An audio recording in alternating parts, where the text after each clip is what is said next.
3 شعبان سن 4 ہجری رب کعبہ نے دنیا میں جنت کا سردار بھیجا، جس نے گھٹی میں لعاب نبی پایا، جن کی ماں نبی کی بیٹی، جن کے بابا نبی کے بھائی، جو خود نواسہ نبی، جس نے عظیم شہادت سے دین محمدی کی آبیاری فرمائی۔ آج یوم ولادت حسین۔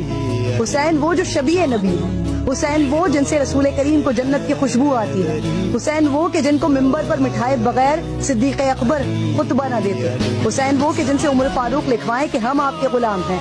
حسین وہ جو کہیں بے شک میں شہادت کو سعادت اور خوشبختی اور ظالموں کے ساتھ زندگی گزارنے کو اپنے لیے ہلاکت اور آر سمجھتا ہوں، حسین وہ جو کہیں تم یہ جان لو کہ میں انصار اور اصحاب کم ہونے کے باوجود بھی حق کے لیے جنگ کروں گا، حسین وہ جو کہیں جس حکمران کو رعایا کی تکلیف دیکھ کر بھی نیند آ جائے اس سے اللہ ریاکاری اور ظلم کا حساب لیں گے، اور جو رعایا حکمرانوں کے ظلم بددیانتی پر ان کی حمایت کریں وہ نیک ہونے کے باوجود ان حکمرانوں کے ساتھ اللہ کا عذاب جھیلیں گے، اور موت سے پہلے اللہ ایسے حکمرانوں اور رعایا کو ذلیل کرے گا۔